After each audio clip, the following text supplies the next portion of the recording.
Good morning. Welcome to worship with the community of Westside Unitarian Universalist Church, where compassion leads us to work for justice and equality. My name is Tanner Trask, and I am your worship leader this morning. I'm glad you're joining us for our virtual service today, and it is my hope that this gathering will renew your sense of community and connection and nourish your heart, mind, and spirit. Thank you to our technology helpers today, Janelle, Amy, and Cindy, and of course, Dr. Yuki Kumamoto, our wonderful pianist, with a special guest appearance later today by Ray Pfeiffer. Westside is a community of many beliefs, genders, and sexualities, a community of diverse cultural, racial, class backgrounds, a community of varied abilities and gifts. Some here find inspiration in the great books, others in the great outdoors, and others still in great conversations. Whoever you may be, we welcome you to bring your whole self into this community. If you are so moved, you can try out the chat feature on Zoom by typing in some words of welcome to both members and visitors who are joining us this morning. On behalf of this church community, I also say to all, welcome. Today's order of service is provided as a PDF and a Word document. A link was provided via email, and you also see it posted in the chat as well.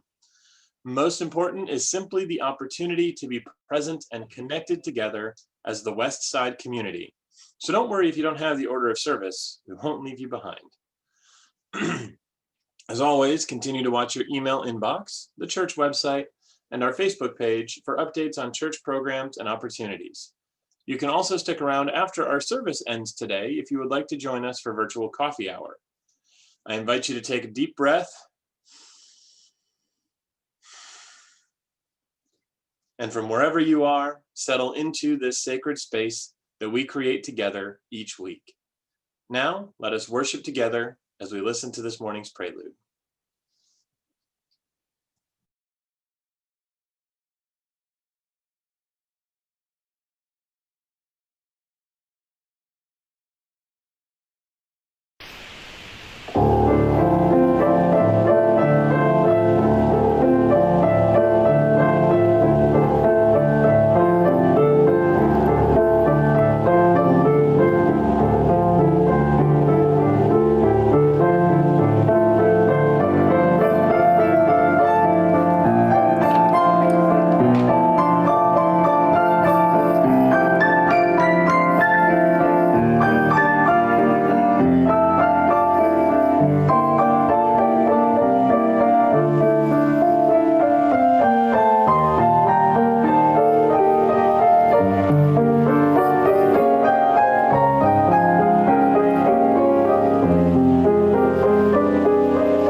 Here's a call to worship called They Are With Us Still by Kathleen Mateague. In the struggles we choose for ourselves, in the ways we move forward in our lives and bring our world forward with us, it is right to remember the names of those who gave us strength. In the choice of living, it is right to name the power of the hard lives well lived. We share a history with those lives. We belong to the same motion. They too were strengthened by what had gone before. They too were drawn by the vision of what might come to be.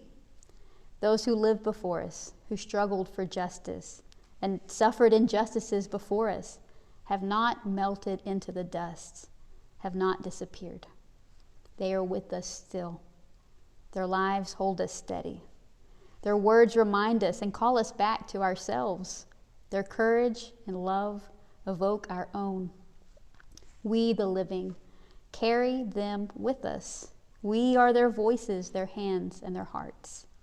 We take them with us, and with them we choose the deeper path of living.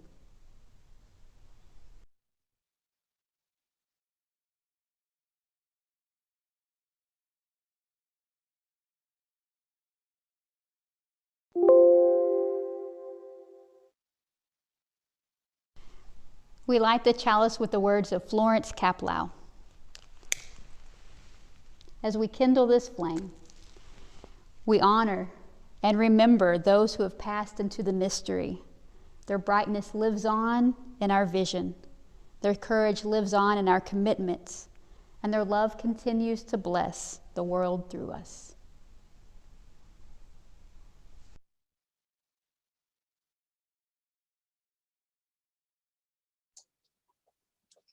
Our chalice lighting song this morning is Rise Up, O Flame, number 362.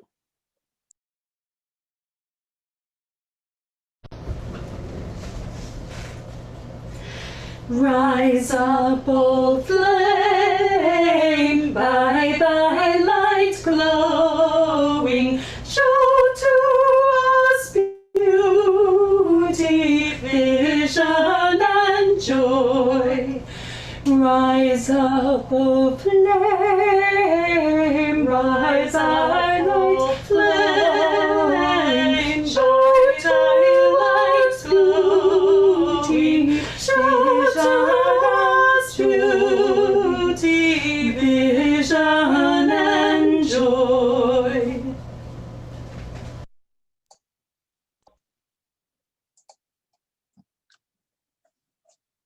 I invite you to join me in reciting the affirmation. Love is the doctrine of this church, the quest of truth is its sacrament, and service is its prayer. To dwell together in peace, to seek knowledge in freedom, to serve others in community, to the end that all souls shall grow into harmony with creation. Thus do we covenant with one another. Our opening hymn today is number 347, Gather the Spirit. It's Jim Scott's version for the pandemic, so the words are a little different, but feel free to sing along if you know them.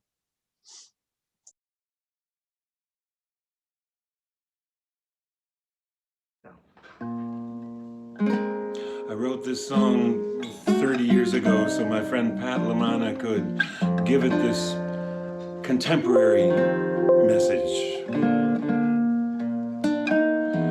Gather in spirit, not face to face. Let's do what we can to flatten the curve. Wash your hands often and don't touch your face. This virus is something no one deserves. Gather on Skype, gather on Zoom, gather by phone with family and friends. Gather online, but don't leave your room. Let's all stay safe until this crisis ends. Gather on.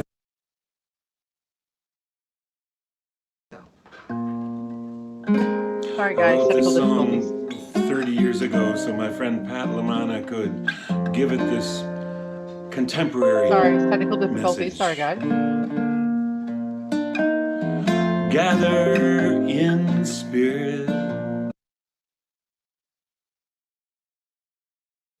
Sorry guys, technical difficulties. I'm going to move on to the next one. Thanks for everyone's patience.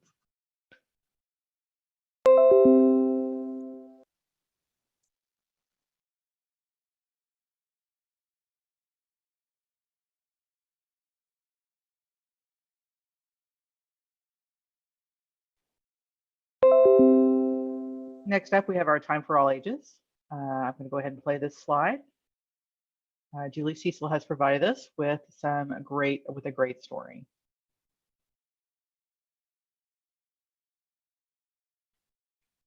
All right. Time for all ages. Hey, I'm Julie, but I'm really used to saying, hey, I'm Chaplain Julie. And chaplain is kind of a weird word, right? It's not something we hear all the time in music or a song or a TV show or even like a video game. It's not a word that we say very often, but it's the work that I do in the hospital. So when people are sick and they go to the hospital, they want to feel better. So I meet with people when they're sad, when they're having really hard days, when maybe there are a lot of uncertainties in their life. And that's where I get to meet a lot of folks. So people go when they want to feel better, but sometimes bodies are too sick to keep on living. And that reminds me of this story that we're about to watch. It's called Buddha and the Mustard Seed Medicine. And let's watch this story. It's been narrated and crafted by Indigo Lewis.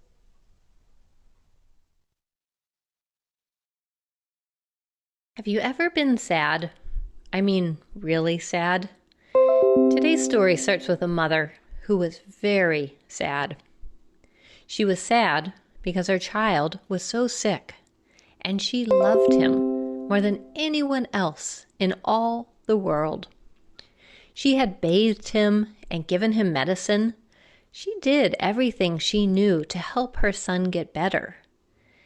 Finally, in desperation, she did one last thing and went to the home of the Buddha. She had heard the Buddha teach many times. His stories and teachings were so wise. The Buddha was the wisest, smartest person she could imagine. And this mother, like many other people, believed that the Buddha could do anything, even make sick people well.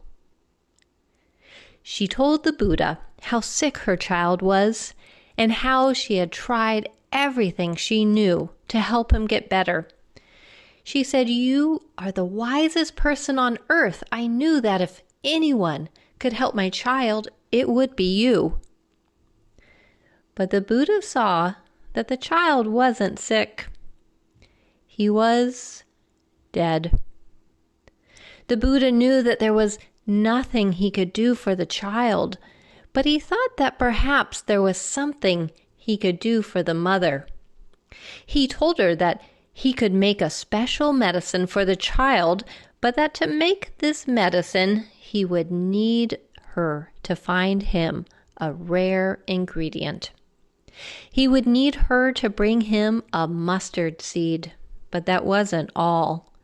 This mustard seed had to come from the house in which no one who lived there had ever experienced the loss of a loved one. Indeed, he told her, "Go door to door and bring me a mustard seed from each house, free of sadness, loss, and death." So she went to each house in the town, and at each door she would say, "Dear neighbor, my child is dying, but the Buddha said he could help my child if I could find a mustard seed from a home in which no one has ever been sad or lonely or known death. Would this be your house?" Well, the first neighbor answered, "My dear, have you forgotten? Our dear grandfather died here scarcely more than a year ago." And the second neighbor replied, "I'm sorry, our oldest son died here. It was 10 years ago, but we still miss him." And the third neighbor said, "My husband died here many years ago." And so it went, house after house. When the mother had visited every house in the village, she returned to the Buddha. And the Buddha asked the mother what she had learned. She explained that she learned that there was no house in the entire village in which no one there had not, at some time, been sad or experienced loss or been in pain. She said that she learned that there was nothing the Buddha could do to help her child, but she also learned that she wasn't alone, that as sad as she was, she now knew that others had cried tears of loss before her. So I wonder if there have been sad times in your life. Maybe you felt what those people felt when that woman went to ask them how things were going and what losses they had had. Maybe you felt that too. Today our theme is All Souls Day, where we remember the ones who aren't with us anymore. Thank you for joining me for Time for All Ages.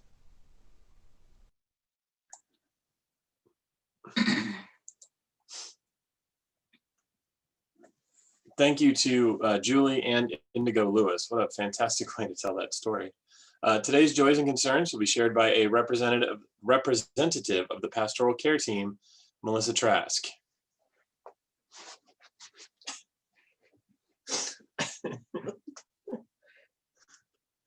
I'm shorter than he is, so it's a little lower. But as we share our joys with others, those joys are multiplied.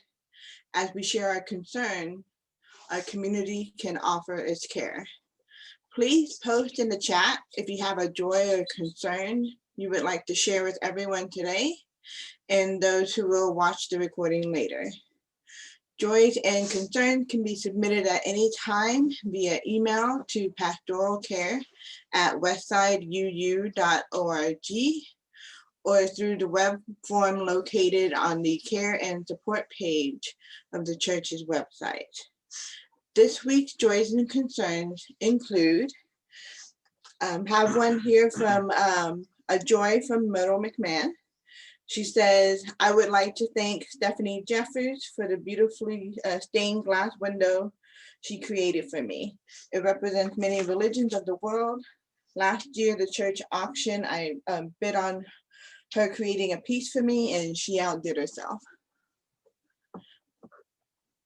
And we have one joy from Christina Seller, said Maddie is celebrating her 6th birthday today. A joy for everyone. It says, I have a joy for the wonderful cool weather.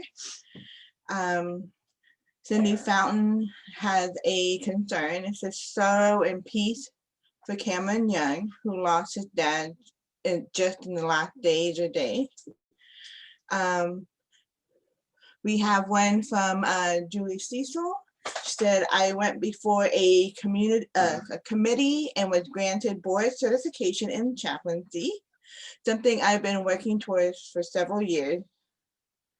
And from Debbie Rake, it says, happy birthday to Maddie. Mm-hmm. And thank you for sharing those with us. Sharing draws on our community closer together.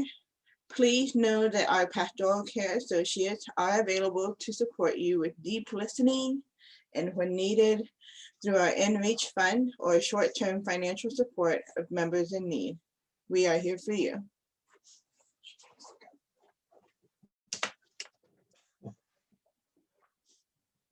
Thank you, Melissa. This morning's centering song is number 352, Find a Stillness. Sing along, but if you prefer to simply listen, that's okay too.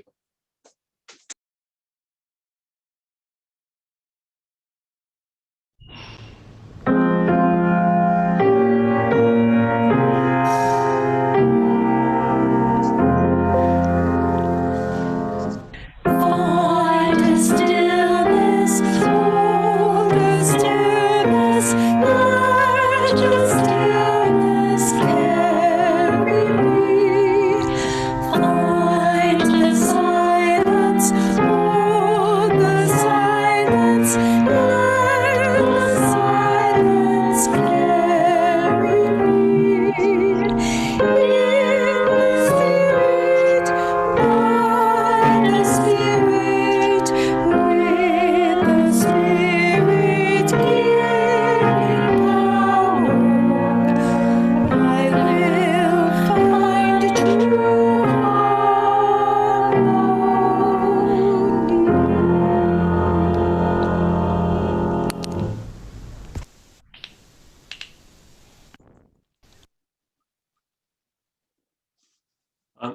On the wings of this music, I invite you to join me in a time of centering. Each week here at Westside, we open our hearts to those in our community who know both joys and challenges, and to all suffering beings. I will begin with a brief pastoral introduction before we move into a time for silent reflection. At that point, I will ring the bell to signal the start of the time of your own meditation, prayer, or reflection, and I will ring the bell again, at the end. I invite you to close your eyes and check the alignment of your spine as I begin with a pastoral prayer. Spirit of life and love and hope, let our hearts be full of love as we share the joys among this community. Let our spirits reach out in compassion to all who know sorrow as well, offering a loving presence to those in pain.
Westside has a long tradition of reaching out to the wider community in generosity.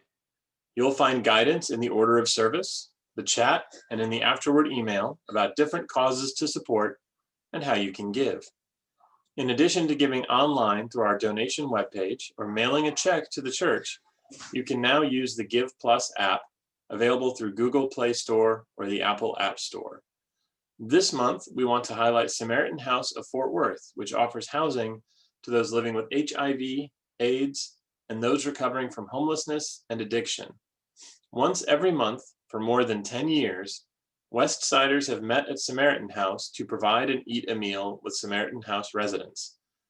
Due to COVID, we've had to switch to providing delivered catered meals, which is more expensive, about $500 a month. While many at Westside have continued to be generous, our Samaritan House Fund has run low due to the extra strain. Please donate to help us give this Westside tradition of community service and generosity alive. And there's a recent update on the Give Plus app, if you're using that you can just like give straight to Samaritan to the Samaritan House Fund through that. There's like a little button you can press. So thank you to all of you who are continuing to pay toward your pledge for the church as well, also available on the Give Plus app, which is keeping our mission going in this time when spiritual community and support is so needed. We will hear a gift of an improvisation by Ray Pfeiffer while members make an offering. Enjoy.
Thank you for your generosity, and thank you to Ray Pfeiffer for that wonderful gift of music.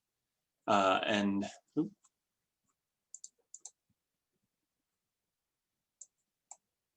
mind. I'm supposed to play the bell there, but that didn't want to work that time. Now we will turn our attention to Reverend Julie Cecil, who will share this morning's reading.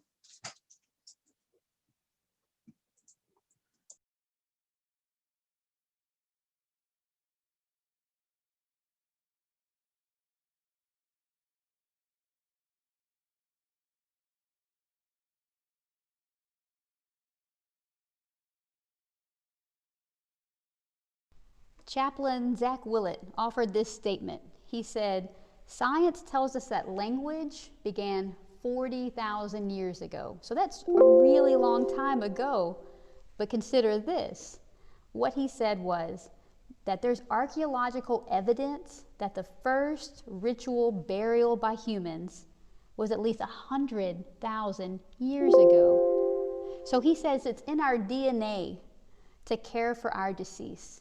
Before we even had words for grief, we had ritual to help it. Okay, I like that lesson it's so much, I'm going to say it again. Okay. Before we even had words for our grief, we had ritual to help it. We seem hardwired to want to remember, to reflect, to give honor, and to pay homage. So we're actually celebrating this a week early, but we're holding space for All Souls Day.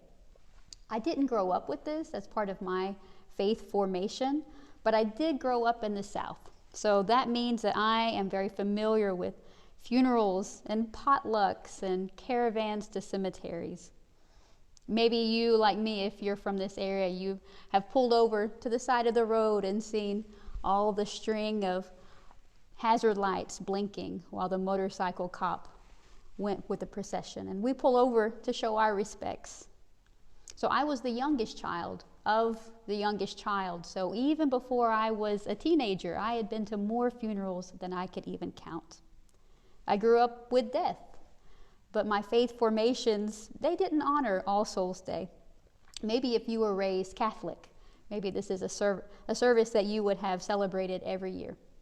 But whatever you were taught, and whatever you believe about life and death, and about whatever you believe about the essence of a person, whether that essence lingers or fades or goes elsewhere, no worries, this time is for you.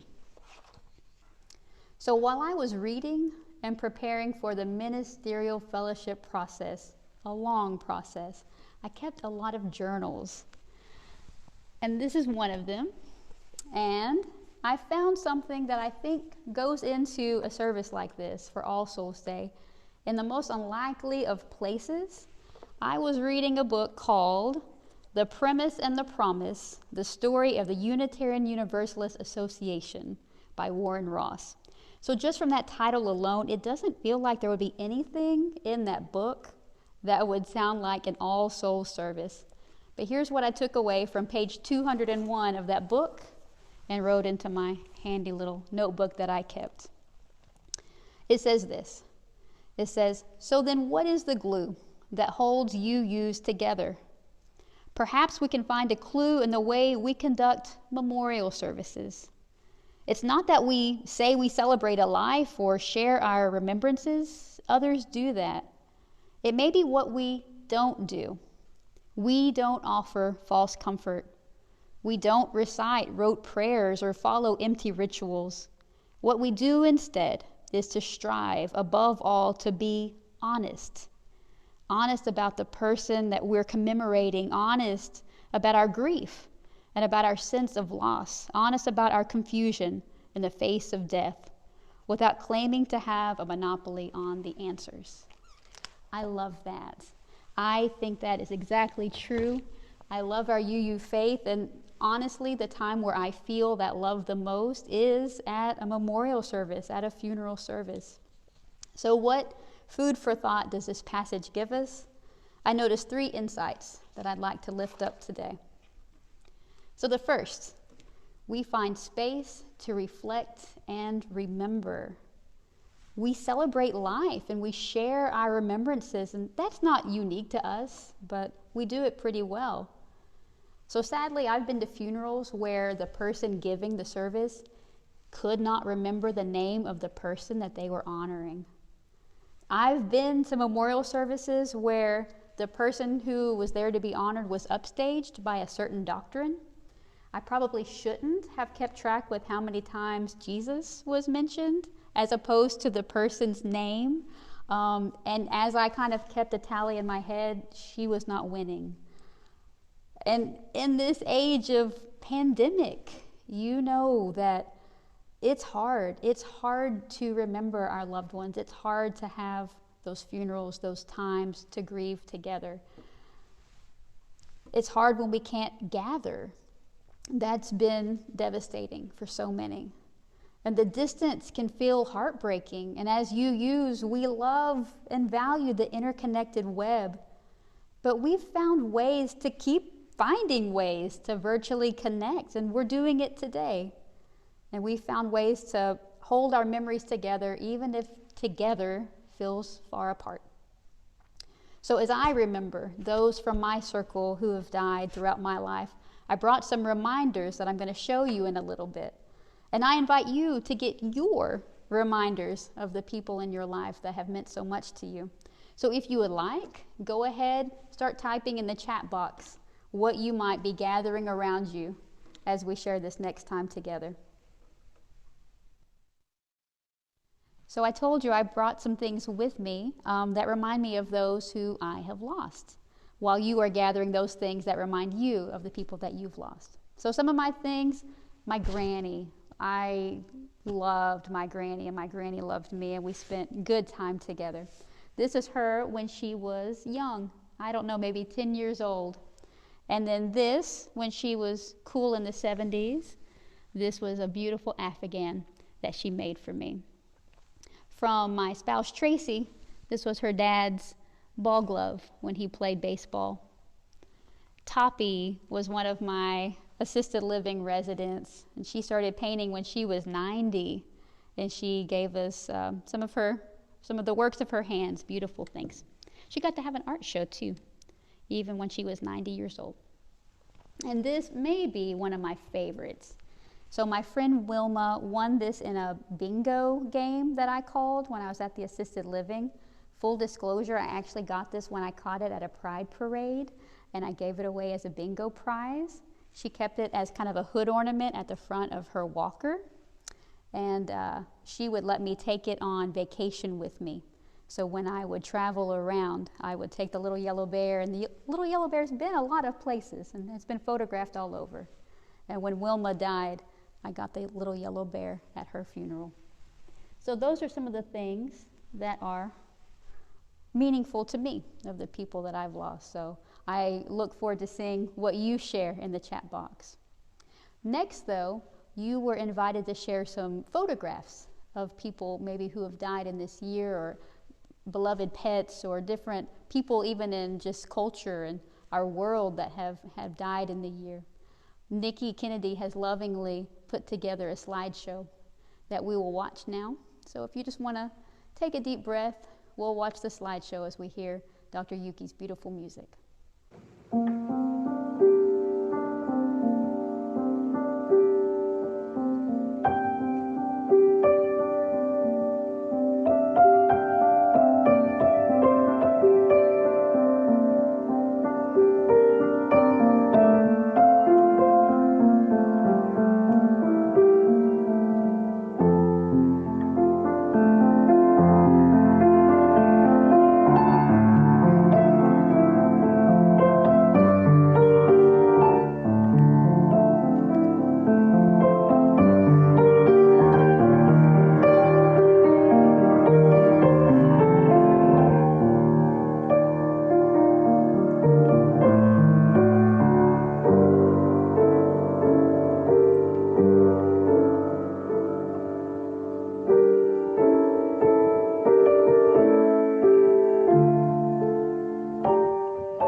May we never forget to reflect on and remember all the lives that have shaped ours. So there's space to reflect and remember, but there's also space to feel discomfort. It's okay to acknowledge the pain, the distress, and the unknowns. It's okay to be angry, to be sad, to be however you are. I think the trick is to actually feel it without trying to numb it. I always think of the game that we played as kids, going on a bear hunt, right? We're going on a bear hunt. You can't go over it. You can't go around it. What do you have to do? You have to go through it. And that is not easy. But I think it's what we're called to do, to go through it without trying to numb it, without trying to silence how we feel. And I think that goes individually and corporately as well. So what did our text say that I read out of the book? It says, we don't offer false comfort. We don't recite rote prayers or follow empty rituals. We don't offer easy answers, and we don't offer quick fixes. Instead, we give space for the complexity of it all. And I even think of the time for all ages that Indigo Lewis displayed and narrated in such a creative way with the Buddha. A grieving mother wanted her child healed. And the Buddha, in wise fashion, instructed her to go house to house seeking someone who had not been touched by death. And it could not be done. She realized that there was no home that had not had some sense of loss. So who is there that's been untouched by loss and death, and who's been spared from the pain of life and love? So may we give ourselves space to feel the pain and the discomfort of our loss.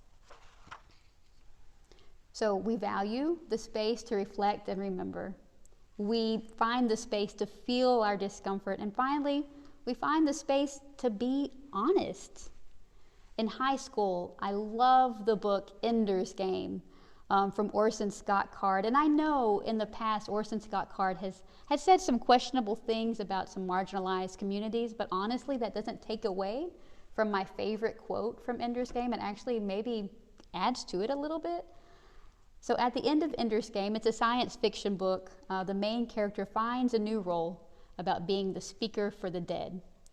Full disclosure, I always really loved that title, and honestly, I kind of think I found ways to live into that role myself. But here's what the quote says. It says this: when their loved ones died, someone would arise beside the grave to be the speaker for the dead and say what the dead one would have said, but with full candor, hiding no faults and pretending no virtues. Those who came to such services sometimes found them painful and disturbing, but there were many who decided that their life was worthwhile enough, despite their errors, that when they died, the speaker should tell the truth for them. I think there's something beautiful about that. It feels both rare and intimate. And that reminds me of a story from assisted living days, and you could see from my display earlier that my assisted living days still hold a lot of weight for me. I had a beloved friend, her name was Lee. Toothless, in a wheelchair, skinny jeans, mocha latte, knew every Hollywood gossip. She was so hip. She had a good friend named Edna, who was one of her table mates, that they sat together for all their meals, and Edna died. And Lee wanted to go to her funeral. So the table mates got together. I drove them in the bus, and we went to the cemetery. So in the middle of the funeral, we're all there, being quiet on our row, and Edna's there, her minister's there, her family's there. And the minister just goes on and on, all this effusive praise, all this glowing things, just dripping with all of the wonderful things that Edna did. Lee leans forward, catches my eye, and I think, oh no. My people never had good whispering skills, and especially in this time at the funeral, nothing changed. And she said, I loved her and all, but did this guy even know her? So in the middle of the funeral, I'm wondering, should I laugh? Should I cry? But it's true. There's something special about knowing you love someone and about still knowing the truth about them. And that's what the premise and the promise that I quoted earlier points to. And that's what the ritual of having a speaker for the dead offers as well. And that's what I've found in this faith. My very first Sunday to ever attend a UU service, at another congregation. It was the Sunday after a beloved minister had died by suicide. And I was there as the congregation grieved and as they processed that loss and as they made sense of what was going on. And I reflected on my faith formation, and I thought to myself, where I've come from never would have offered this honesty, never would have given this kind of weight and depth to really be transparent, to show that love mixed with grief. And that was my first glimpse of UU congregational life, and I was hooked. And that was really what convinced me that I was in the right place. So we've each faced love and loss and death, and sometimes we found ourselves having to rebuild from the ashes and find a new normal. And in that process, we reflected and we remembered through stories, through memorials, celebrations, ceremonies, even things like this, having an All Souls Day. And we've allowed ourselves maybe to feel the heartbreak and the pain of it all. We went through it. And we've known that those that we've grieved have been more than just one-dimensional people. Maybe we've found freedom to tell that truth about who those people were to us, what they meant to us. And maybe we found honesty in our own confusion in the face of death without claiming to have a monopoly on the answers. So as a closing, I'd like to read a prayerful blessing from a UU minister named Natalie Fenimore. It's called The Blessing for Life at the End of Life.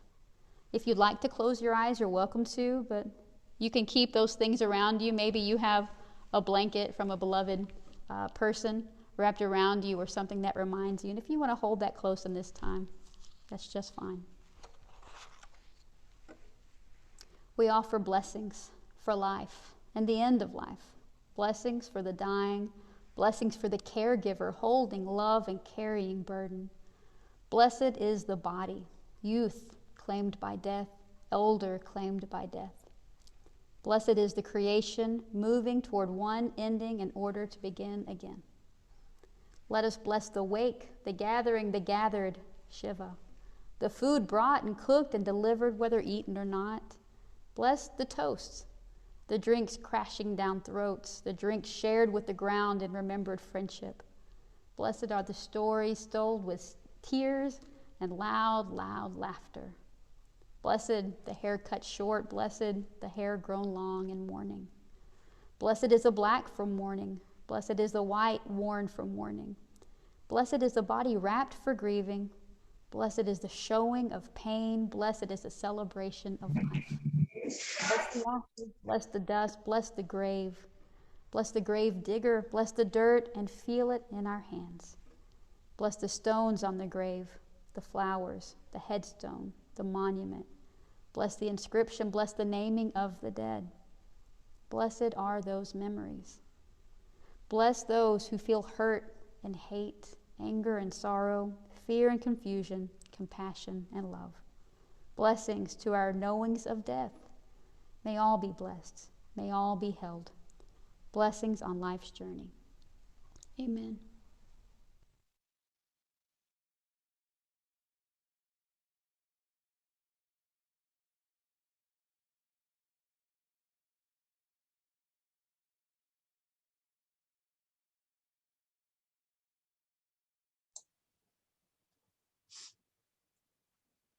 Thank you for that reflection and those closing words.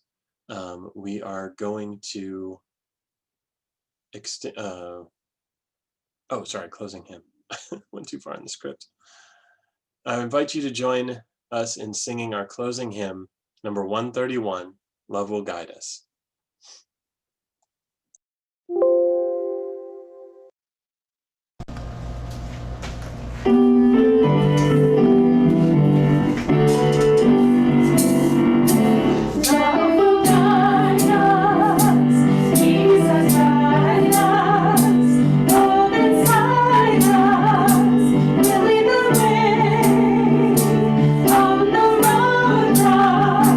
Bring it to me.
Our closing words are from The Premise and the Promise by Warren Ross.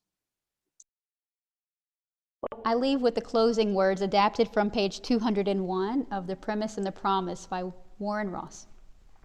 So then what is the glue that holds UUs together? Perhaps we can find a clue in the way we conduct memorial services. It's not that we celebrate a life or share our remembrances. Others do that. It may be what we don't do. We don't offer false comfort. We don't recite rote prayers or follow empty rituals. What we do instead is strive above all to be honest. Honest about the person we're commemorating, honest about our grief, our sense of loss, honest about our confusion in the face of death, without claiming to have monopoly on the answers.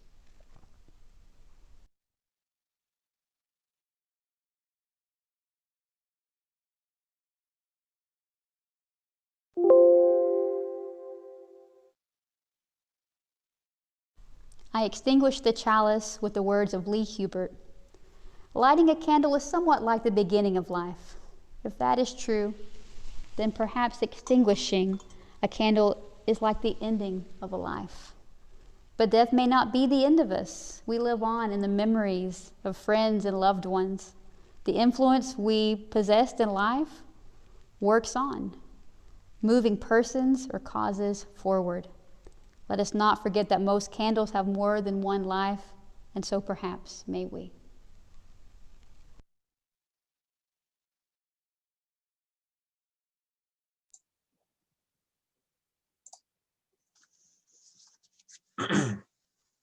You can go ahead and join us in the congregational closing. Well, normally it's printed in your order of service, but it's also on your screen. Let us go in peace, believe in peace, and create peace in our lives and in the world. So that marks the official end of our service. But if you'd like to hang around for a little while longer and participate in our virtual coffee hour, please stay on the Zoom meeting and accept the message to place you in a breakout room with a random selection of others who joined the service today. Please be mindful of our congregational covenant, welcome newcomers, and give everyone an equal chance to participate in conversation. Coffee hour will end at 11:40 in time for children's RE. While we can't technically share coffee together over the internet, I assure you, top Unitarian Universalist scientists are working on that as we speak. We just don't have the technology quite yet. Take care. Have a great day. We'll see you next week.